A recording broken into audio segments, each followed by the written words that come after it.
Welcome to a very, very, very, very special live edition of Buckeyes Tomorrow Morning for Wednesday, March 6th. I'm your host, Tom Orr. The Akron game in 178 days, the game against Michigan in 269 days. The start of spring practice was on Tuesday. We are coming to you live from inside the Woody Hayes Athletic Center, where we just got to watch some of Ohio State's first practice in the spring, got to talk to Ryan Day, got to talk to Chip Kelly. This is going to be relatively short. We're going to keep this to a kind of normal morning show length, and Tony and I will probably take a much deeper dive on an episode of Buckeye Weekly that comes up a little later on Tuesday evening. But, Tony, I guess let's first just start with, it sure is nice to be back in here and watching football again. It is nice to get in here and everybody's stretching and just and can we say the weather spectacular, even though they practiced inside. It was just nice and perfect. This is, to me, I don't care what the Gregorians say. I don't care what Julius Caesar says. This is the official first day of spring. It does kind of feel like the first day of spring. It's like, okay, you know, this process ends with a spring game, and the spring game is usually at least, 60-ish degrees, and sometimes it's sunny and sometimes it's rainy, but it also is sort of the first day of spring. It is the first day of football, really. The calendar changes. And it's always kind of where does last year start and where does this year really begin? There's an argument that this is sort of where this year begins, where, okay, now you got everyone out on the field, you got everyone together, you got the new coaches, you got the new players, you got the transfers. It's all kind of out there. And there is just so much to see, so much to look at. And, we're only in here for, 45 minutes or something like that. So I told you, I think I took as many pictures in those 45 minutes as I do during a typical full football game. Cause I'm just like, there's this guy, new guy, that new guy. There's just so much stuff to go on that's going on. I guess let's start with it's just like I have 74 things we can talk about. Let's pick three. Let's start with the first thing you said you noticed when you walked in. You were looking you were looking for. Okay, where is this one particular player? And you found him, and it was not in the place that he was right at the end of last season. Exactly, and you go through the double doors, and the first thing I'm looking for is, okay, where are the position groups? Good, they're lined up in their position groups. Where are the linebackers? Where are the safeties? And where is Sonny Styles? And so I didn't see him really with either group initially. Then I turned and saw the number 6 jersey with the linebackers, as we had sort of been anticipating. And then when you see the roster this morning, that he's listed at 6'4", 235, you're like, we can do the math on that one. But this is something we talked to Ryan Day a month ago about and said, yeah, there are conversations going on. And, the conversations that obviously went well. And so, as Ryan Day said, he's going to be involved there at linebacker, but then also said, when I asked him about it, he said, but there will be more things for him coming down the line. And Tom, I don't want to read too much into that, but will Mark Givler get his wish of having Sonny Styles at the jack position at some point this season? I was going to transition right into our quarterback conversation there, but no, said probably not quarterback. Okay, yeah, could be jack, could be safety. Could be punter, as Kevin suggests from behind the camera. Although they had a 6'7", 245-pound punter from Australia on hand today, on a recruiting visit, I believe. So I don't want to look ahead to the 2025 or 2026 seasons. However, you can legitimately go, that's not a punter. This is a punter. It's a punter, yes. I mean, come on. Yes, they do have an Australian. Just before you quit on the 2024 season, they do have an Australian punter on the roster. Joe McGuire, he's there. Jesse Mirko transferred to Vanderbilt, so he's no longer in Columbus, but lots of other guys are, including 5 scholarship quarterbacks. And I think there's a lot of just kind of interest in just the logistics of having 5 scholarship quarterbacks, because none of them have really a significant number of game reps. I don't think any of them have 100 snaps yet as an Ohio State quarterback during a game. Will Howard, because he was playing at Kansas State, Devin Brown, because he got hurt a couple times, Lincoln Keenholz, because he was a true freshman last year, and Julian Sayin and Aaron Nolan, because they just got here. So that's a lot of talent. That's a lot of promise. That's a lot of intrigue. It's also a lot of guys that they've got to go through. So how were they working the quarterbacks on day one? It was interesting because when they first started, they were doing some accuracy drills, throwing into a net, and it would be each guy got three throws, and then they just go again. Devin Brown started first, then Will Howard, then Lincoln Keenholz, then Julian Sayin, and then Aaron Noland. And later on during some drills, they were repping in that same order. But when it would come time for one of the freshmen, one of the veterans would then step in first. So it'd go like Devin Brown, Will Howard, Lincoln Keenholz, and then Devin Brown again, and then Julian Sayin, and then Will Howard, and then Aaron Nolan, just getting the veterans more reps. And Ryan Day said they went 150 reps with the quarterbacks today. So they got a bunch of good work in. They'll eventually pare that down once they get the pads on and things are moving a little bit slower. But you want to get as many guys, as many reps as possible. And then when things start to get maybe later on in spring and you start to see some distancing, you skew things, but they're already skewing things a little, but still getting the freshmen a ton of reps. Yeah. And I think you have to make sure guys are feeling like, they came in and I think everyone has sort of been told nothing's promised. You're coming in with a chance to compete for the job. If a true freshman happens to emerge from the quarterback room, I don't think it's real likely, but if a true freshman emerges from the quarterback room, you could theoretically have a true freshman quarterback. So, you want to give those guys those chances. And Ryan Day talked about the first quarter of the spring. So like the first couple weeks of practice, you're going to kind of just do everything. And then it might sort of resolve itself a little bit and go from there. But yeah, there was some new faces in the quarterback room, new faces in the running back room. Got Quinshon Judkins, got Sam Williams-Dixon, got James Peoples. There was a drill where Aaron Noland was kind of like four of the quarterbacks were off throwing to wide receivers, and Aaron Noland was throwing just kind of like wheel routes to running backs. Smart, remaining undefeated. You're just sort of getting a chance to see some of these guys just doing a little bit of stuff here and there, and it's like it's always interesting to me to just see exactly how automatic it is. It's just. There was one where I think it was a throw to Dallin Hayden. It was like I have a picture of it, and it's like going off his fingertips, and that was the one that got dropped. And it was like a 20-yard out. It just is a really good perspective on just how good these guys are. That if there's no one there, it is just automatic.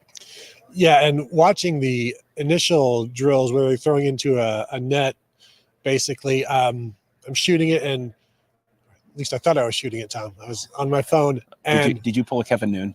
Well, no, I didn't double hit it. I just didn't hit it enough the first time. Did you end a live show, mid-show, Tom Moore?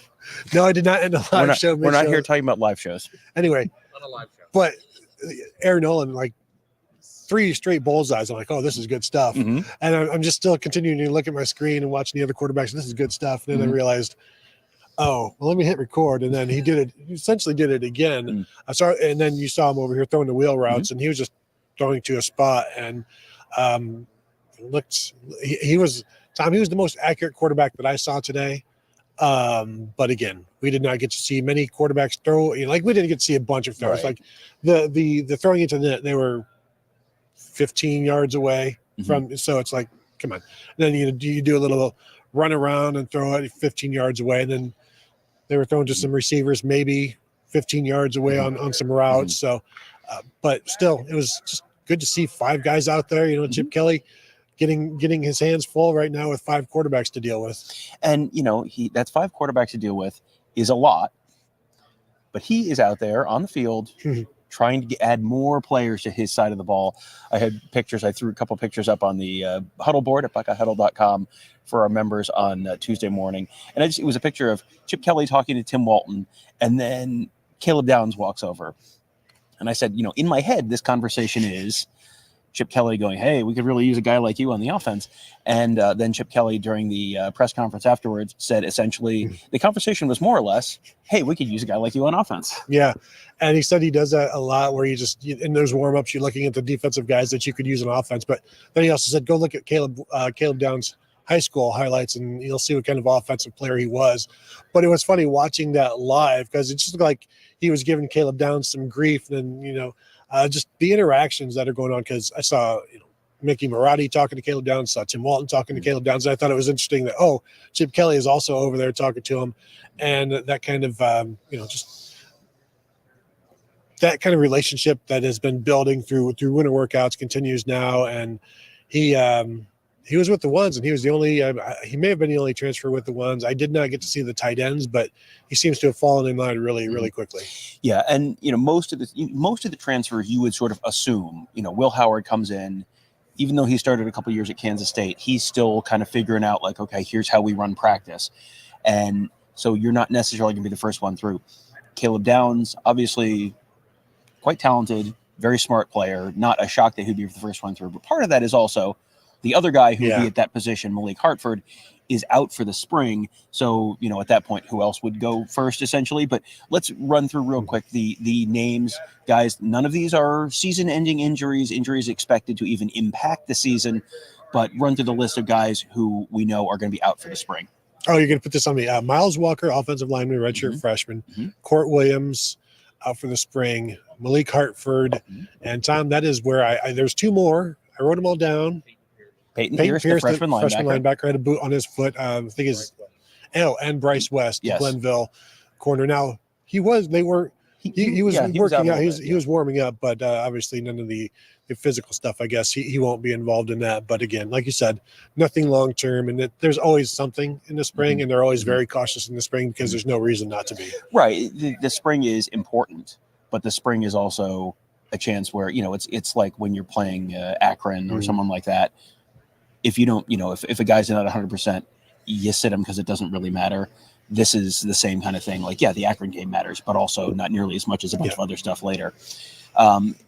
Just looking through the defense, looking through the offense, was there anything that really jumped out to you? Like, we've had the first practice of the spring where you see, Justin Fields just throws a different ball than other people. Garrett Wilson comes out of those breaks more explosively than other guys do.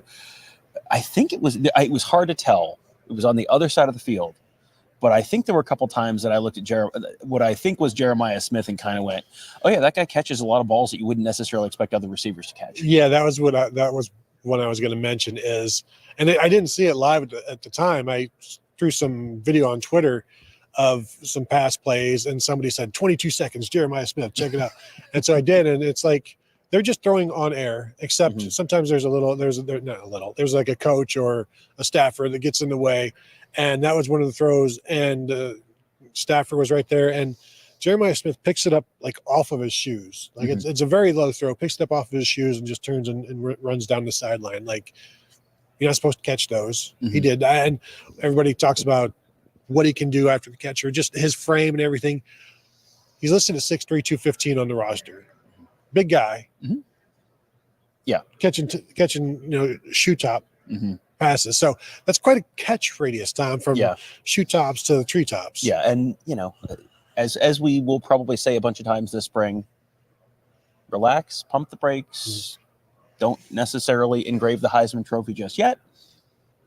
Day one is always much more about, okay, let's just get sort of a data point on where guys are repping.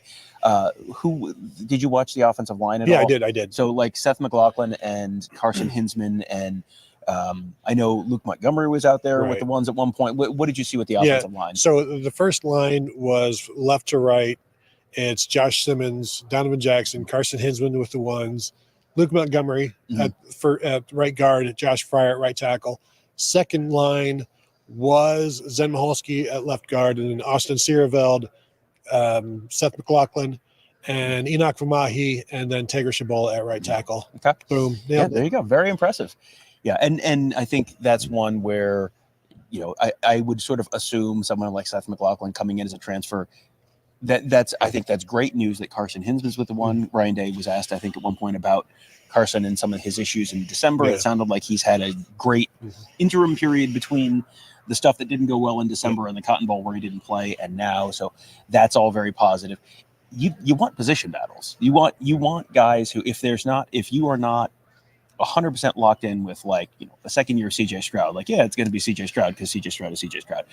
If you don't have that level of confidence in someone, a positional battle is not a bad thing. It feels like they have two potentially very good, solid options at center, which you can't play two centers at the same time, but you could play one of them at guard potentially. Yeah, and I think they kind of got what they wanted out of Carson Hinsman in the offseason because you weren't sure how he would respond to essentially getting benched, but he responded in the correct way. And then, you tweet out or you see the reports out about, Carson Hinsman with the first team after practice, and then people are like, where's Seth McLaughlin? And it's like, this is literally practice one of spring. So there's plenty of time there. Nothing is written in anything at this point. And so, yeah, it's going to be interesting to watch that battle. This is, most transfers. I think even Jonah Jackson, I'm sure he did. Jonah Jackson started with the second or third team. He came in June. Josh Simmons last year, his first reps were with the third team in August. So like it's so early, this being the first practice of spring. And I think we'll see some fluctuation there and plenty of reps for those two guys. As Ryan Day said, they've got so many guys now, they can run through 3 different units and get guys going. Yeah. And so they'll be running through a bunch of those guys in the coming days, coming weeks. Thinking back to previous first days of spring ball, I was thinking about, the Justin Fields year and the Garrett Wilson year. It came up as a memory on my phone, like this date in the past, and it was the first practice of the 2020 season. And it was like, oh boy, speaking of not knowing what's coming, you never know what's coming. We're pretty sure they're going to be practicing here again on Thursday. And then what are you doing? And then after spring break week, they'll be back after that as well. But it is, definitely practice one. You never want to read too much into it, but you do want to, it's always a really good, useful point to then when we're back in here 3 weeks from now, okay, hey, this has changed, that has changed. These guys are going and working with different position groups or whatever. That's where the real value from this comes in. And, this was a really, I think a very, the first day of spring vibes were real strong where everyone was sort of happy. Everyone was kind of, so happy. And Ryan Day, we got to listen to a little bit to Ryan Day's pre-practice speech, and his pre-practice speech was all about, all the stuff that, it's a real talented team. What's going to determine how this goes is all the stuff that doesn't require talent. Yeah. And that was a message from Chip Kelly as well. The no talent stuff, the effort, the discipline, things like that, and just the working hard aspect of it where anybody can do it. You don't need to be 6'3", 215 Jeremiah Smith. You can be anybody. And, it's kind of like shooting a basketball. Anybody can do it. You don't have to be anything special. And so that's what is going to separate the teams because as the coach has said, everybody has talent. And practice one time, as I wrote in the practice report, this is just a baseline. It is not a tagline. It's just one practice, and then we'll judge what we see from here on out, with remembering where we were at the start of things and who's growing, who has changed, who has switched, who has made some moves. So that's my favorite part about this practice, because you don't get to see much. There are no pads. As Ryan Day said, it's, you can't even judge anything on the offensive line right now because there are no pads, but you get a good idea of where things start out at so that you can track where they're moving. Well, we will be tracking where things are moving, letting you know where things started out, and much more, all at BuckeyeHuddle.com. That's where Tony, Kevin, and I cover the team. Mark covers recruiting, a bunch of recruits here on Tuesday as well. So probably have some news on that front in the coming days. Plenty of schematic talk with Chip Kelly's. We'll have our X's and O's guys breaking that all down for you at BuckeyeHuddle.com. We'll also have much more coverage coming up on our YouTube channel, youtube.com/BuckeyeHuddle. And, of course, on your podcast platform of choice, just search Buckeye Huddle. You'll find all of our great shows, including the Big Knee Kickoff, Skull Session Recruiting Podcast, Buckeye Weekly. We're all there. You know them, you love them. You can find them all on your podcast platform of choice. Just search Buckeye Weekly.